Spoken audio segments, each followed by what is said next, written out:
All right, we're on week 2 of soundtracks. Jon Acuff, soundtracks, loving it. Just because I want to know, again, how many of you guys are listening to the audio version? Okay, I cannot recommend this enough. If you were going to purchase a book this year, oh, Diana is right. Diana is. If you were going to purchase a book this year, oh, maybe I should start back. Maybe we don't all know this. Audible is a fantastic subscription to have for your business. It's fantastic. I've had an Audible subscription membership forever. I don't remember when I didn't. Like when I started my business, I had an Audible subscription. And so what Audible does is it charges you for a book a month, and then you can choose whatever you want. You can buy more than one book a month. You can let your credits, kind of build up, but you have that book forever. Yes. And Sherry's right. It is a tax deduction. Like this is one of those things that you can use. And you guys, I'm just going to look up on Audible to see what I have in my library. Cause I don't know, Sherry, you probably have similar. I should just make you my co-host. Why are you not my co-host already? Why don't I just do that like right off the hop? There we go. So like I've got, we're going through the 17 indisputable laws of teamwork, the 5 levels of leadership, 21 irrefutable laws of leadership. I've got a book that I'm really liking called Talk Like TED by Carmine Gallo, which is all about TED Talks and how people wrote their TED Talks and why they're successful and all of those things. Brilliant. QBQ, The Question Behind the Question, also a great book. The Shark and the Goldfish, a very quick listen and a really great title. So I've got all of these books that I have that I've downloaded and they're just here. So anytime I want to listen to something, it's here. I can't always sit down and read a book, but I can listen. And whenever they're read by the authors, it's just like icing on the cake. If this is great information, like I'm laughing out loud in this book. He is so fantastic. So if I could recommend that you do one thing to invest in your business, it would be to get an Audible subscription for sure. So we're chapters 3 and 4. Turn down the dial is where we're going to start. So did anybody feel like seen, like on the level that like this author has now perceived you in like all of your vulnerability? Did anybody? Just me? I was like, excuse me. I didn't know I left my shades open. Like, I feel like you're seeing too much of me, right? So he says, he refers back to the last sentence in chapter 2. I wish the last sentence of chapter 2 was true, don't you? And it says, fortunately, there is one thing you can do that will stop all your overthinking forever. And he's like, I wish that was true. Wait a second. Hold on. Isn't that what we're doing here? Aren't you giving me one thing that I can do to stop overthinking? No, no. If only it were that easy, right? And I love the reality of this. It is not our plan to shut off the soundtracks. I'm not telling Chelsea that she no longer is allowed to think this. You're cut off from those thoughts. You're done. Sorry.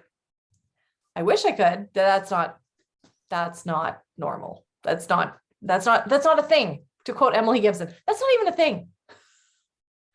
I love that he talks about turning down the dial on one soundtrack and then turning up the dial on something else. I was actually just talking to my son about this the other day. I don't know if anybody else is at this stage. I'm at this really weird stage with one of my kids where we're talking about like meeting the right person and what you look for in a spouse and what the characteristics that are important to you and all of those things. And I said, you can meet somebody who you see has brilliant amounts of potential in certain areas. None of us have ever done that, right? We've never like met somebody and thought that they were just really great. And you're like, man, if you only did A, B, C, and D, you would just be perfect. And then you started to really become attracted to that version where you were like, okay, this is you, but I can see what you could be over here. But that person has no intention of being that person. Anybody, just me?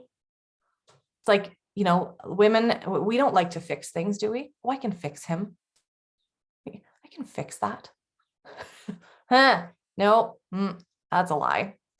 So I said to him, I'm like, you know, you can date someone, or you can see someone that has a problem with their self-confidence, but they know they have a problem with their self-confidence. And so they're working on it, right? They're working on becoming more self-confident, and they can grow in that area. And that's really, really great. But here is the underlying issue. They will likely always have a soundtrack of poorer self-confidence playing somewhere in the background that will always be present with them, regardless of how much they grow. There will always be that little thing, right? Does anybody have any thoughts on that? While I'm screwing up my child, no, just kidding.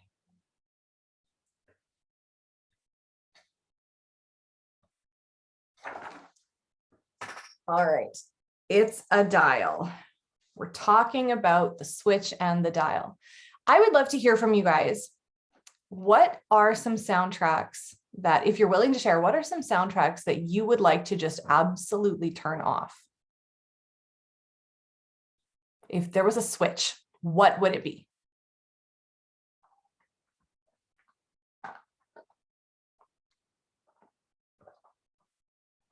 That's not a soundtrack, Jimmy. No, just kidding.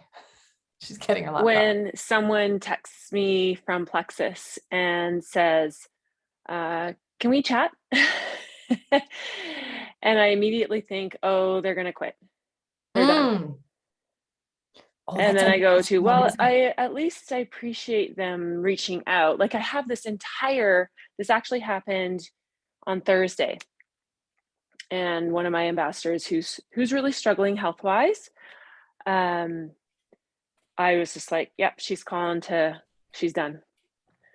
And then I literally said, I grabbed a hold of that and I didn't think about turning down the dial because I hadn't read that chapter yet, just read that last night. But I did say part of what my faith says, lay this in God's hands. You're not in control of this. So why am I worrying about it? So I just sat there praying, God, you got this. If she is going to quit, then I know you have great plans for me. And if she isn't going to quit, then there's no reason for me to worry either. Right? So I just gave it to God, and literally it settled my mind. And I chatted her with last night, and she just wanted some advice on a health thing that she was dealing with. And is there any way she could adjust her supplements? Trisha, that's brilliant. That is exactly. Yeah.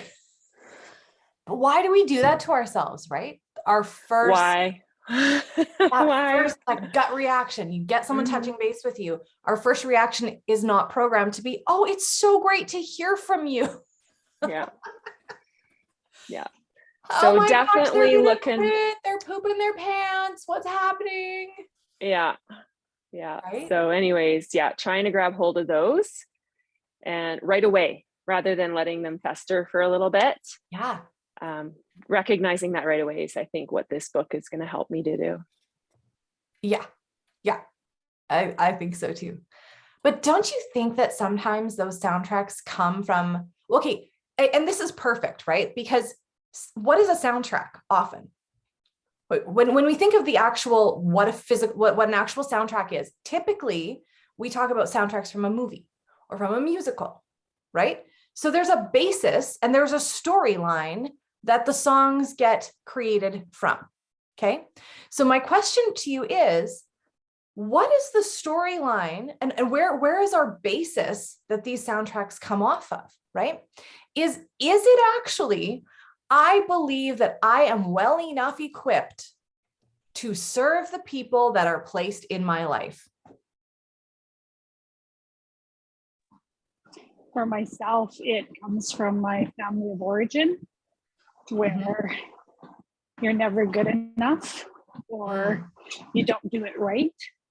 And I unfortunately put that onto our kids, and they say it to me all the time, not like that, Mom, because that's the phrase that I've always used. right? And it's the soundtrack that I need to turn down because everybody is so different and such a different individual. Parenting is like the greatest teacher and the greatest mirror ever, isn't it? However, we don't often notice the good pictures in the mirror. We usually notice our flaws, right?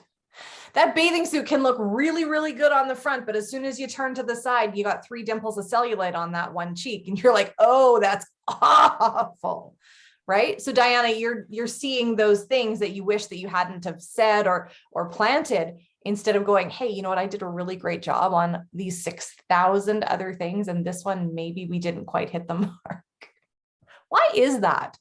Why do we do that to ourselves?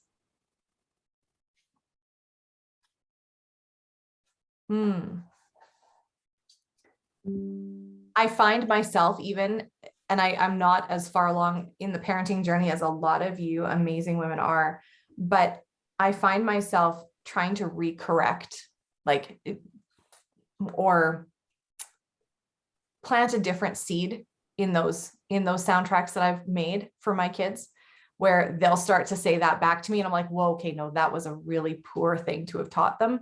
Let's fix it. You know what? No, it's okay. Right.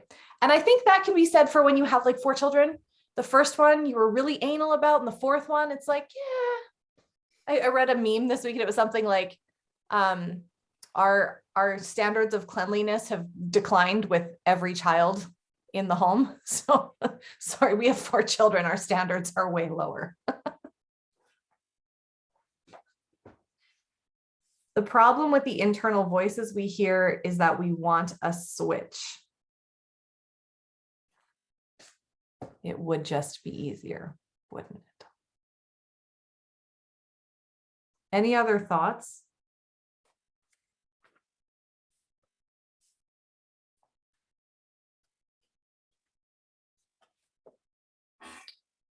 I think I really enjoyed it when he got into the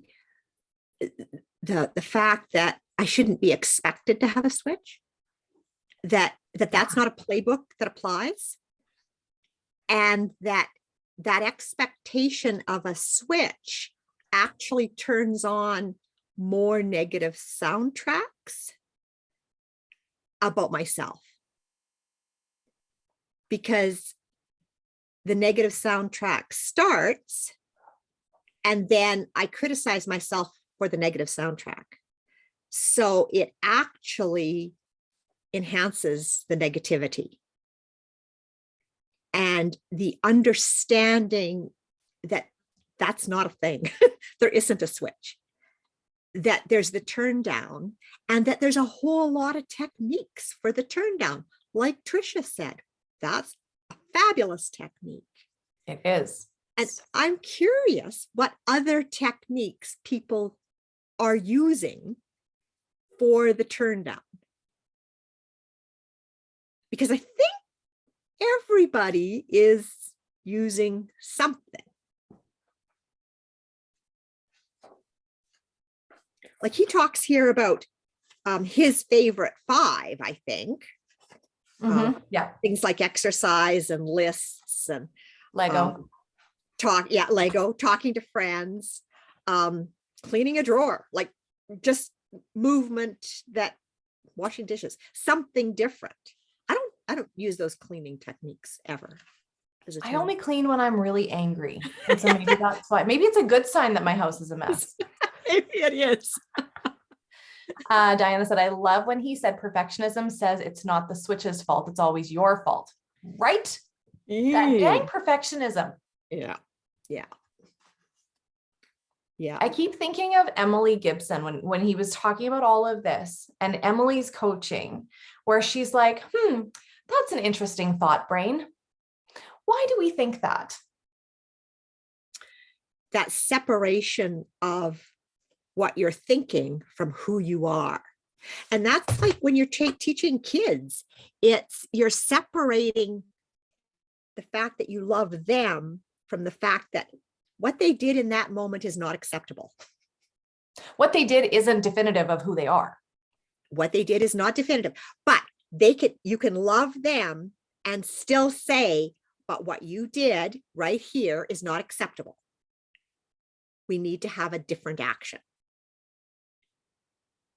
So I think that's what I love about that separation between who we are and what our thought or our soundtrack in that moment is, and that just moving it out. Somebody once had a name for their brain.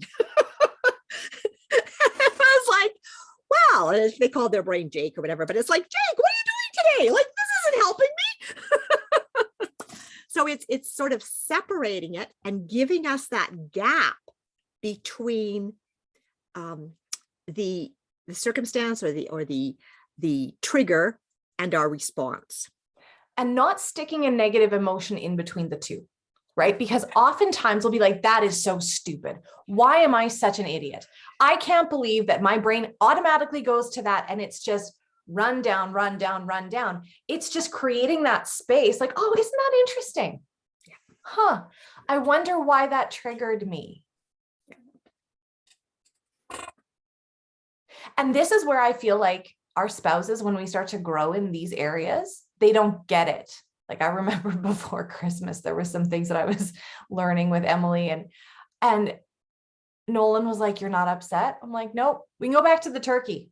It's like, you're not upset? The turkey that didn't cook, if y'all are new here, I tried to cook a turkey for Christmas. I had a whole bunch of people over at my house. My husband's job was his task was to make sure that they kept cooking in the garage in the electric roasters. For whatever reason, one of the electric roasters came unplugged and we did not notice it until an hour and a half before we were going to eat. And it was like a 15-pound bird. And he's like, well, can't you turn it up? I'm like, not really. That's not going to work that way. Right. And he was like stepping on eggshells because he thought I was going to lose it. And I'm like, that's interesting. Also very interesting that I felt very compelled at the very beginning to also cook a ham. So we're fine.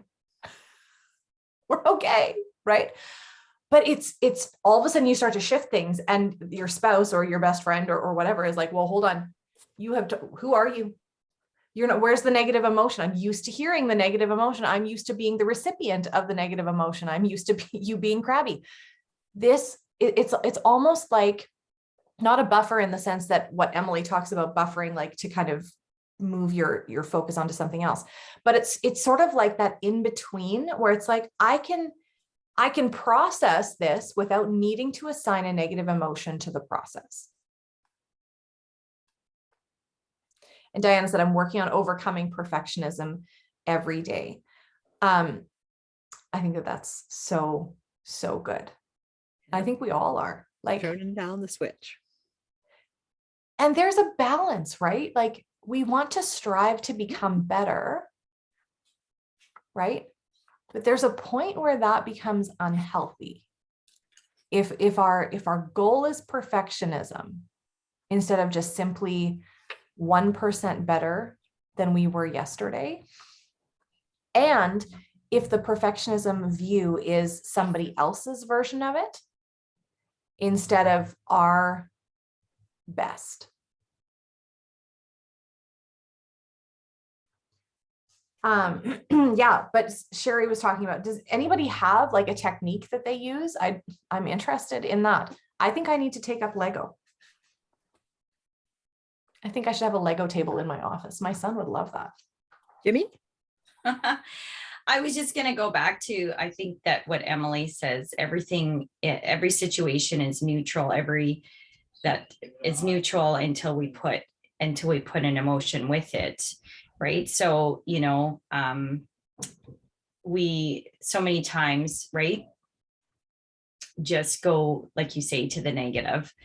And, it's like backing up the bus and just stopping and saying, is this really a negative thing? Right. And I think that really is something that, I guess we are just born like that, to jump on that train of negativity right away when you hear certain news.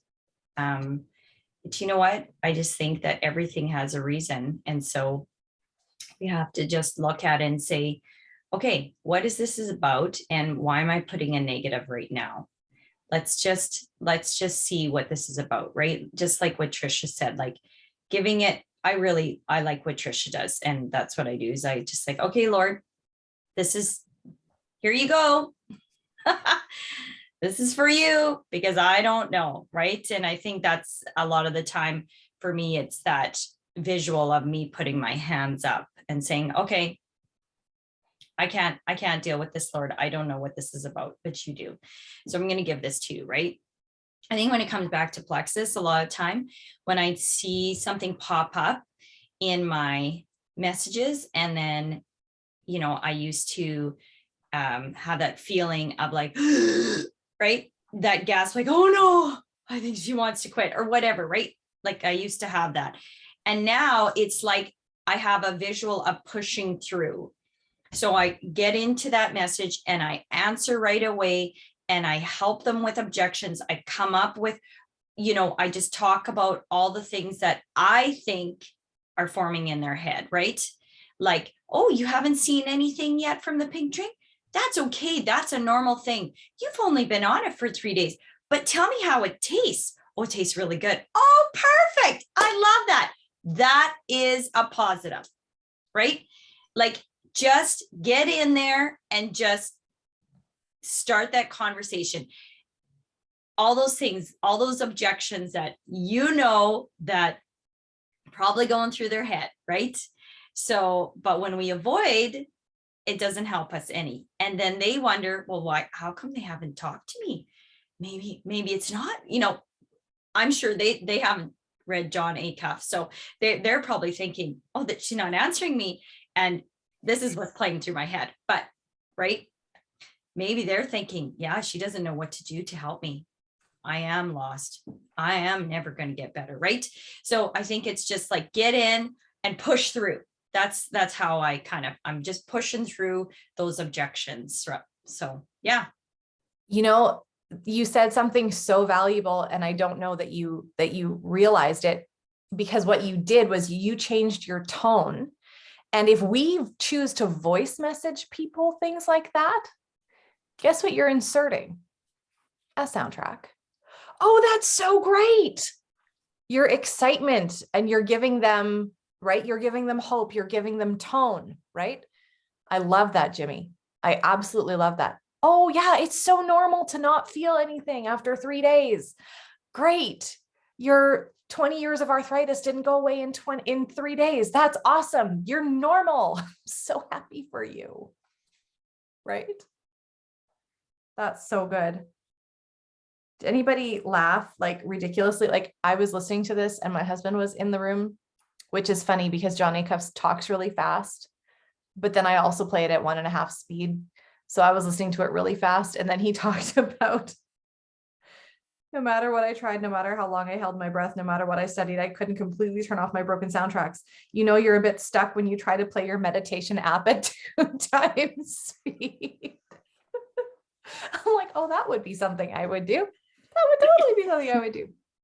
You know, the other thing that sometimes I get caught on with this, and it's so noble. So Emily would say, she's like, it's just so noble of you.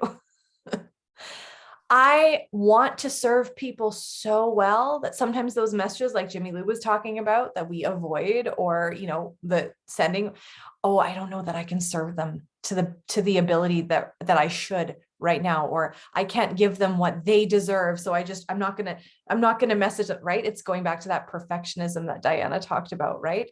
And we need to realize that our presence in people's lives trumps perfectionism 1,000%.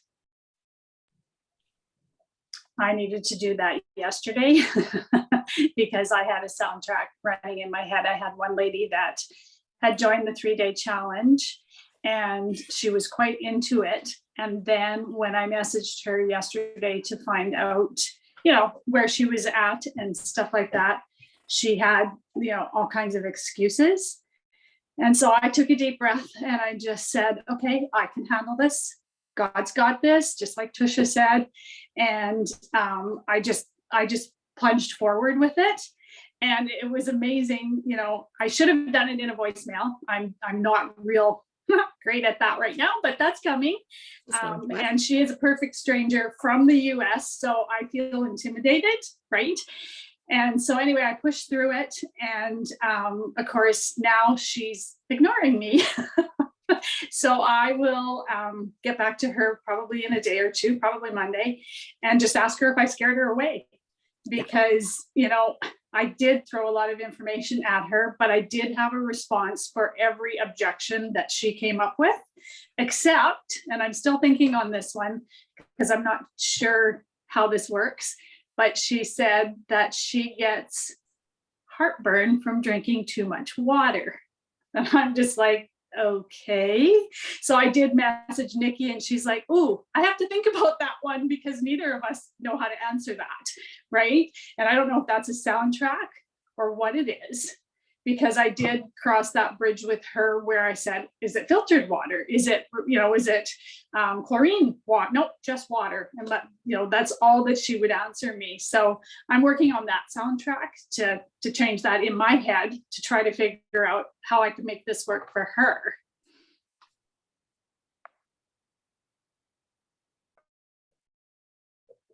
Sherry, your wheels are turning. They are. They definitely are, because people that drink water, I've heard all sorts of things. They get bloated when they drink too much water. They get this when they drink too much water. They get like, there's lots of things. And so the first things I start thinking about is, are they actually absorbing the water? How much water are they trying to drink at a time? Are they trying to drink like a liter? So they are done with it.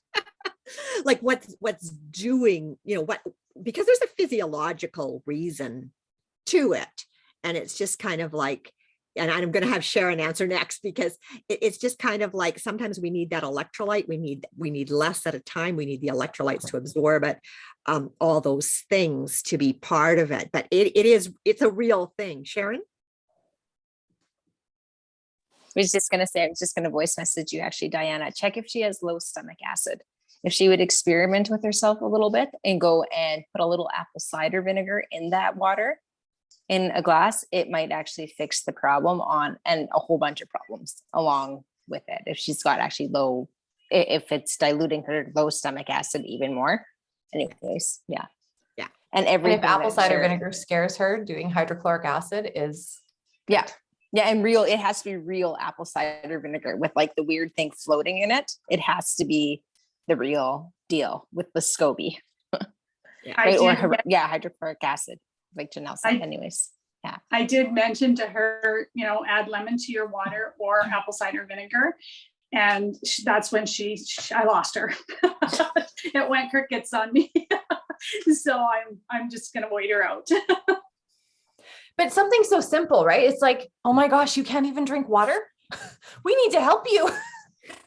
like I think back to Sheila Medina, where she's like, people are like, oh yeah, you know, like this was my problem, whatever. And she's like, oh, you should go see a doctor because that's not normal. Like, or, you know, like just the total belief that what we have is going to fix you. And if it doesn't, you need further intervention somewhere else, because this should fix all of the things that you need to fix. Like the belief is so rock solid, right? So Sharon, that's brilliant. We forget these things, right? And if you're new and you don't totally know what Sharon's talking about, sometimes heartburn is not excess acid, it's a lack of acid. And actually most times it's a lack of acid, which also when you have people who are on crazy amounts, high amounts of antacid medication, it's probably the other thing, but that's not normal to think of. We don't think of too little acid being the reflux problem. Yeah, Cam had low acid. Yeah, for sure. So if you go to page, oh, I just passed it. If you go further in the book, it talks about, page 76, his 50 turn down techniques that you can use when your broken soundtracks get loud. And again, like I'm going to reference Emily just because some of us are doing her coaching. When her broken soundtracks, Sherry, you're going to have to help me fill in the blanks here, but she used to be anxious about not having enough food in the fridge, or however that whole soundtrack in her head went. And so when she goes to like an unhealthy soundtrack or trying to avoid things or whatever, she will walk to her fridge, open the fridge and say, yep, plenty of food in the fridge. And she'll close the door and then she'll go back to what she's doing. And it's sort of this break, right? It's like, I know that I'm acting in scarcity because, and this is the trigger for, or this is the turn down technique for this soundtrack. Yep. Lots of food in the fridge. Yeah, and I think a pattern interrupt is often what we really need to develop for ourselves. And I mean, we've read of lots of them, like the elastic on your wrist. That soundtrack starts playing, snap the elastic, get that stop to happen so that you can actually think. Was that when we were reading High Performance Habits? Was that the transitions? So When you would sit down in your desk and be like, okay, we're transitioning into this. It's so great how all of these things just flow in. And as he was talking today, because I was listening to it again this morning, I was thinking about our Power of Five. Now I'm just looking here about, and now I can't remember how I tied it in my brain, but the positive anticipation. I'm gonna have to think about that for a second, but it just in my brain, I was like, oh, that's really similar to, it's sort of like the borrow from the best concept when we move into chapter 4, is that you're anticipating the best outcome instead of anticipating the negative outcome. Like when he's talking about, you wake up with stress on your mind. What's our emotion going to be today, brain? Stress. We never do that, right? We never, like when he talked about, he's like, there's one side of the bed where I keep my pit vipers. I'm like, oh, ouch. Wow. That hurts. When you don't choose a soundtrack to listen to, the music doesn't stop. You just hear a bunch of songs you don't like. Did anyone resonate with that? yeah, I really do think that it's not that we don't have soundtracks. We have soundtracks all the time. It's, are we choosing the soundtracks that serve us, or at least don't provide a huge disservice to us? Yeah. And I'm gonna speak to the squirrels in the room, because we have I'm sure that there's a few where you don't have just one soundtrack playing, you have about 3,078. And they're all loud. And you deal with one, and then there's 6 more that are just coming up. The volume's turning up on 6 more. And you're like, okay, I can't even think about anything, because like all of these things, right? And then he talks about that. He talks about paralysis, like the overthinking paralysis, and you do nothing. And I find the way that my brain works, if I don't, we'll go biblical again. If I don't start taking every thought captive, now obviously I'm not going to be able to clutch 3,078 thoughts, but there's a certain responsibility that I have when I start to feel too wound, that I need to find a method to step away from all of that noise in my head. And if I don't, again, back to this quote, right? If you when you don't choose a soundtrack, the music doesn't stop. So if I'm not choosing something and I'm not sending my thoughts in the right direction, it's going to be a disaster. And typically it means I get nothing accomplished because there's too much going on in my head.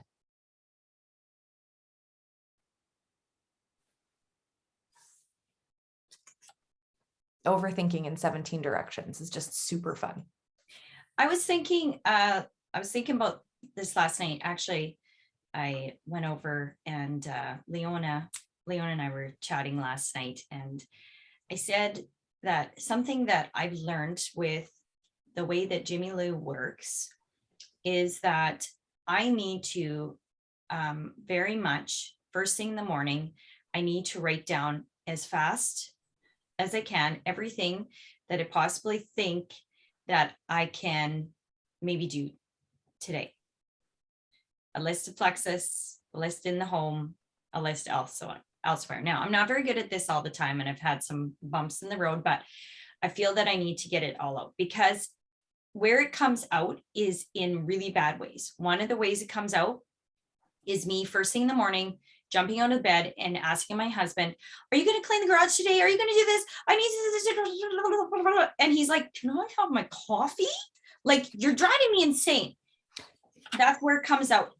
It also comes out at the end of the night. I have two major points of frustration, morning and night. And now, in order to save my marriage, literally, I've had to write it down, write it down, write it down, write it down, write it down, and write it down, right? Because my mind is shooting 25 different ways. And I drive people crazy nuts. Like, my husband is loving and he loves me and he's stuck with me for this many years. But I can become absolutely, like Janelle has said, where I just stop doing everything because I don't even know where to go. I don't even know what to do. Mostly why he makes supper for me, because like that time of the day, sometimes I'm really not very good. So he's like, I'm just making supper. He's just much better. He makes much better supper than I do. But, you know, and I think that is where the bad soundtracks for me can take me over. When I am completely feel like somebody dumped laundry on top of me, and it's just I'm just like, I don't know what to choose. And then I become completely like, I'm just not going to do any of it. I can't do it. I can't do it all. Right. So I've just learned lately that just write it down and then do what I can. And then think at the end of the night or at the end of the day, go, wow, I'm so grateful today that I got my pink drink in and I got to message that person that I haven't messaged yet. I'm so thankful I got to do that today, that my body allowed me to do these two things, that my mind allowed, right? I try to think of the positive and not the negative, because if I think of the negative, then then it's just like that pile of laundry is just thrown back onto me. And I feel like I can't accomplish anything in life. And why do I do this, right? Because again, and if anybody is like me, I think with my dyslexia, because of the soundtracks that played in my mind as a child, they hit me real hard if I don't stop and do things, try to write out and then do things accordingly, right? So it's so important. This is huge for us to deal with. I think this book is amazing. I think it's going to be so helpful for many of us. But this is where some of the biggest things, depression, frustration, anxiety, all those things, they're just, it's all here so much, right? We say mindset. This is it, you guys, right? This is these soundtracks that keep playing in our head, right? So I think this book is going to be so helpful. I really think that if today, after we're finished here, if you have people on your team that you know that they have a lot of negative soundtracks playing in their head, call them up afterwards and say, you got to come join us Saturday mornings. Like, this is going to be paramount for you. Don't sleep in. Get on this. So yeah. Totally. And I'm a bit of an overthinker with OCD. So I get to throw that in there as well, right? Mm-hmm. And I know when we moved to from Lloydminster to Edmonton, because Cam's a perfectionist. So throw all that together.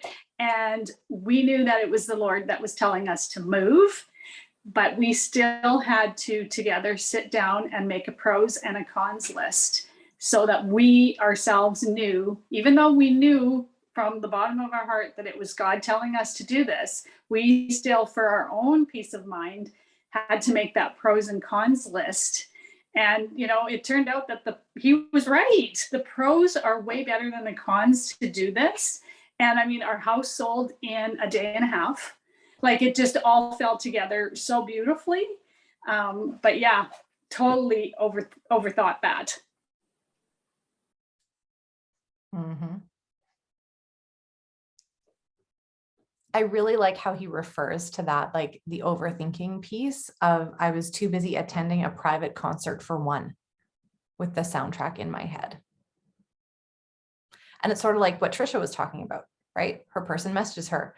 She walked in the door of that concert, but then she decided that she was going to walk back out again and be like, I'm not listening to that right now. I'm going to turn down that volume and I'm going to go listen somewhere else. Now I can't find it in here and I cheated and I skipped ahead. So when Jimmy was talking about making her list, that brought up the part where he starts talking about, he started making lists of to-do things on hotel room sized pads of paper. Who is guilty of sitting down to do their to-do list with a full-size sheet of paper and filling it? And there is no possible way that there's enough hours in the day to accomplish that. And then you get to the end of the day and you're like, yeah, I didn't finish my list. I didn't finish my list. And then in your mind, you can be like, okay, no, well, we'll just, do more tomorrow, right? And so you take the things off the list that you had for today that you actually accomplished. Instead of celebrating them, you just bump those off the list and you probably add a couple more. And then you don't get to the end of it either. And I think to Chalene Johnson, who talks about her push journal, and her whole process is, I'm going to make a list of all the things that I want to do. And then I'm going to give myself allotted time. How long is this going to take? How long is this going to take? How long is this going to take? Do I have 36 hours of work to get done that I want to get done in the next 6 hours? That's not going to happen. So then I'm going to set myself up for success by choosing the things that have to get done today and allotting them time so I actually feel successful. How would that change our soundtracks of what we believed about ourselves if we were actually accomplishing the list instead of never getting to the end of it, right? Jimmy, I love the depiction of dumping laundry on you. Could we talk all in laundry? Because I feel like that just hits differently. You put it in laundry perspective. My soundtrack with laundry could be a whole book. I hate laundry so much. See, there's the soundtrack right there. I hate it. So everything in my mind goes to laundry and how all of it. Laundry is like, it's a whole nother thing on its own. Hey, like I've sometimes sat there and tried to figure out if I was smart enough to like, how can I make something that would do my laundry for me? Like, there's got to be a way. Like, literally, I've spent time thinking about that. So, Amy, I agree. I make all my people do their own laundry. I do also. Yeah, here too. I do, you guys. That's the whole problem is I don't get my own. And the rest of my family have to do their own laundry. Still, you have to do yours. You could hire somebody to come in and do yours. Like, I just need you for like 2 hours. You can come in and do my laundry. Speed wash. There we go. Everything on speed wash. oh, yes. So You're better at picking out great thoughts to listen to than your feelings are. So that speaks to intentionality. I really like when he goes to this, borrow from the best, choose the soundtracks you want to listen to. You don't have to make them up yourself. You don't have to write them, but listen for them throughout your day, whether you're listening in a song, whether you're listening to what somebody else says, and write down the ones you like. Adopt the ones you like. It's kind of like, have you guys ever gotten into like an Uber or a taxi and the music has been like, not necessarily offensive, but you really don't like it and it grates on your nerves and you're just like, I cannot be happy in this moment. Your music is like, this is not okay for me, right? And, or maybe your kid turns something on the station or whatever. You wouldn't just leave it on. If you had the power to change it, you wouldn't just leave that on, right? I love country music, but for those of y'all that don't like country music, if you walked into your home and there was country music playing all the time and it just drove you around the bend, you would not be a happy soul. So why do we let the wrong soundtracks play at a higher volume in our minds when we have the we have everything in our control to turn it down and replace it.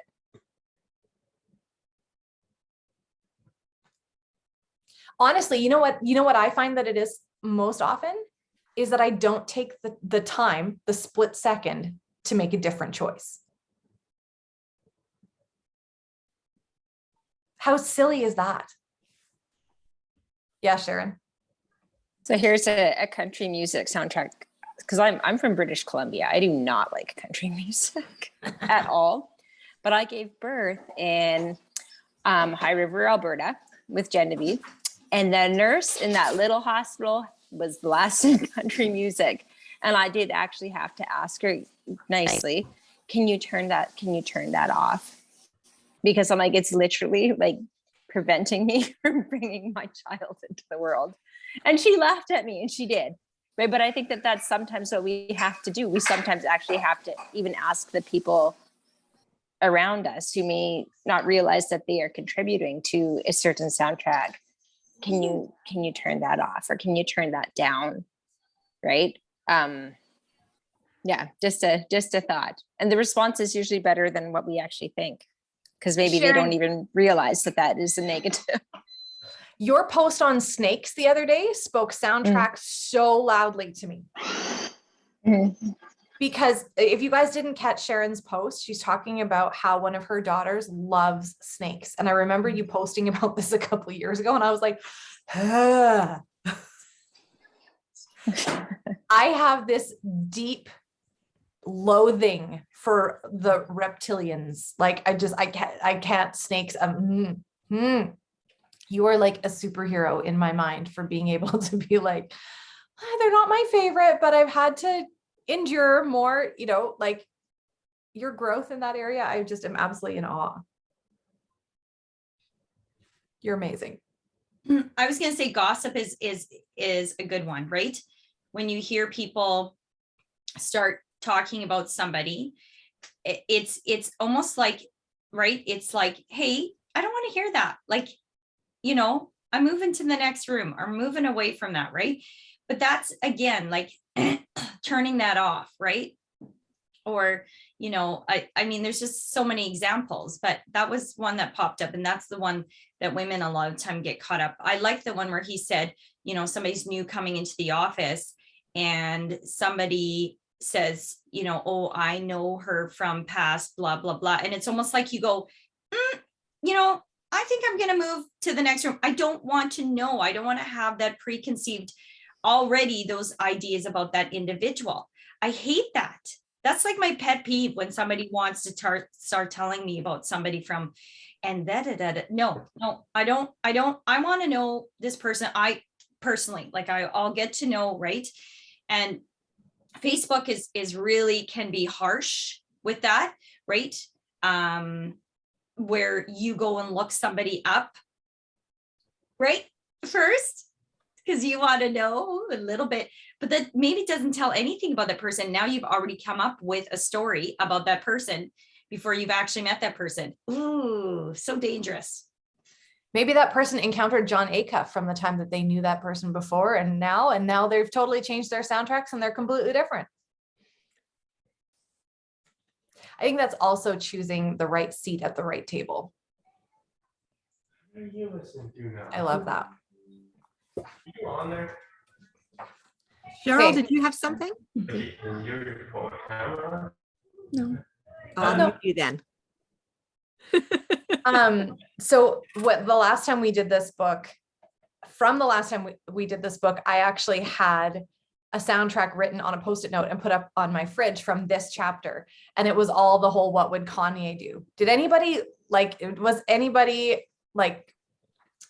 love that piece, right? Where when Dave Chappelle heard him answer the phone, he knew he was going to be a big star because of his confidence, right?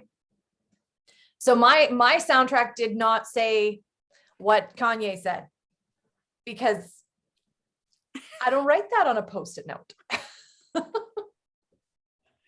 But it was similar, right? I have an awesome life and I do awesome stuff. I think that's what my Post-it note was. So what would your version of Kanye's soundtrack be if you were going to adopt Kanye's soundtrack, but you were going to, maybe it would be the same. I don't know. That's totally up to you. What would your soundtrack be? If you were going to adopt somebody else's from here, what would it be?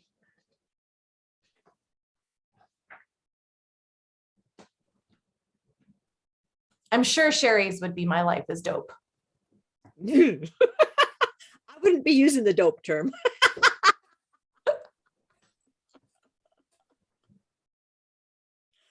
The one I want to adopt is the one on 95 where it says people are trying to give me money.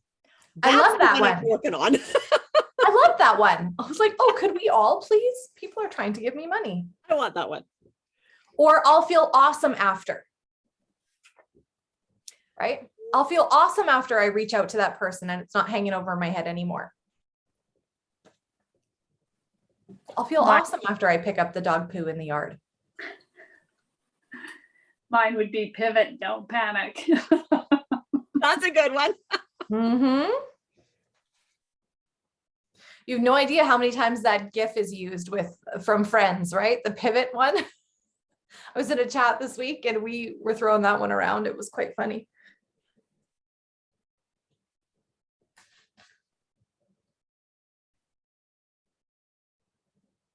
I like this one. Pick ROI, not ego. Instead of picking the thing that feels best for my ego, I want to pick the thing that has the best return on investment. That's hard. Anybody else? I'd far rather pick the thing that feels good in the moment, feels good for the ego instead of the return on investment later. Shoes. Shoes feel better for the ego.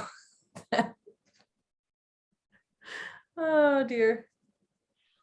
I actually liked his question just right on the end, 98. Do you want feedback or compliments? Yes. And that's something that I think I need to think about in my business world is when I'm responding to somebody, I actually need to check in where they're at. Are they really wanting feedback? Are they wanting to hear about what worked?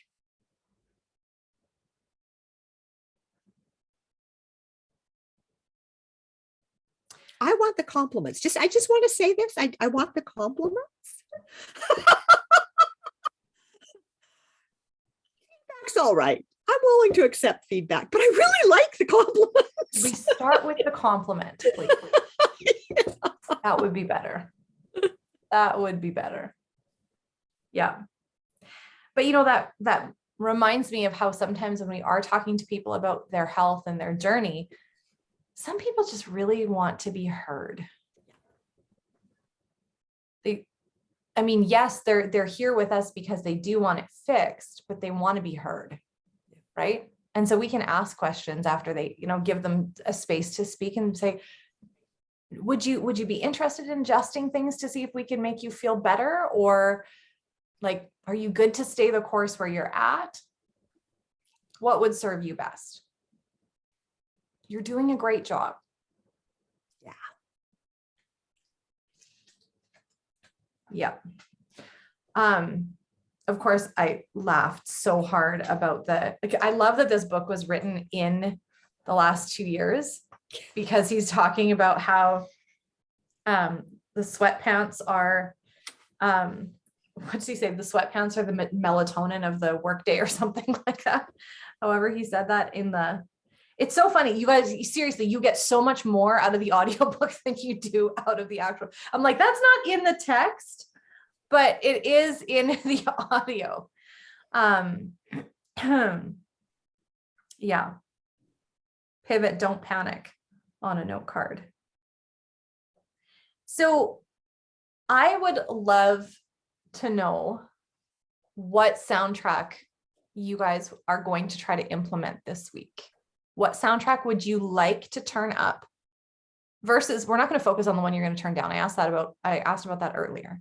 What soundtrack would you like to turn up? Sherry wants to turn up the people are trying to give me money. I do like that one. What soundtrack could you turn up?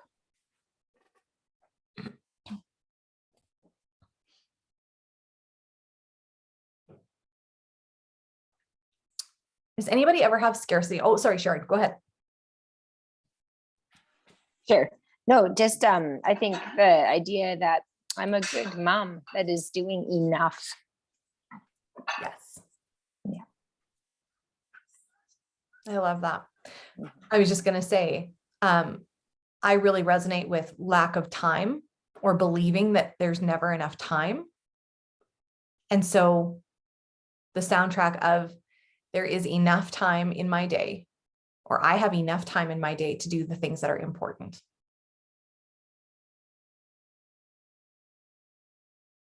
And I think with me too, it's enough energy right now, right? Because I'm having to ooh, yeah, wow, early. I'm having to go and I'm having to kind of readjust soundtracks that I had playing that were maybe good or maybe positive, but I've had to very dramatically adjust Yeah. different bars and different things over the last year and a half, because I'm in a very different place than I was. And what was maybe a helpful soundtrack before has become a really harmful or literally an impossible soundtrack. Right. So I think it's the pivoting and it's the adjusting that soundtrack constantly, because he talks about that in chapter 2, how something that was a helpful soundtrack that I can perform under pressure became I only prefer or perform well under pressure. And I think that's such a good example, because I think we do that all the time with our life, all the time with different things. And we're constantly having to adjust and to pay attention to what our soundtracks were, because what is maybe helpful at one point in our life can become just life killing at another point in our life. So yeah, I don't know if that makes sense or not. It totally Yeah. does. Mm. It totally does. Yeah. I'm so glad you're doing this book with us. Because I look at your life before your surgery and I'm like, Sharon, like it would take 6 of me to accomplish the things that you do. So I hope that part of it is like, you realize how exceptional you were, like superhuman you were, you were operating at. And now it is just as acceptable for you to operate where you are in the space that you are. Right. And again, God provides. I'm so thankful that that's a part of our lives and it's a part of our businesses, being able to just be like, yeah, you know what? Here's my best. Today, my best is less than it was yesterday, but this is the best I can do. And that's okay. It's acceptable and it will all work out. Well, and I will say that it's a self-work or whatever that I did in the years before this, of which Plexus has been a big part. It kind of like amped that up, right?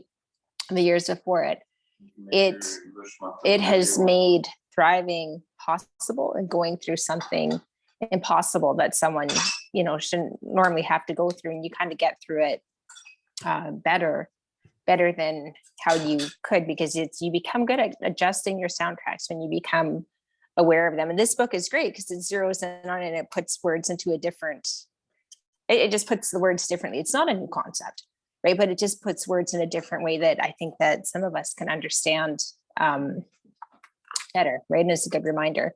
So, and I think if we look back on the hard stuff that we have went through in our lives, we can see where we've done that and where we've used that before and how it has served us or how it has not served us, right? So yeah, anyways, yeah. I love that. I think that's a perfect place to end for today. Thank you guys so much for being here with us. Next week, we will tackle chapters 5 and 6. Look at us doing 2 chapters a week. Like, good for us. That is a huge thing.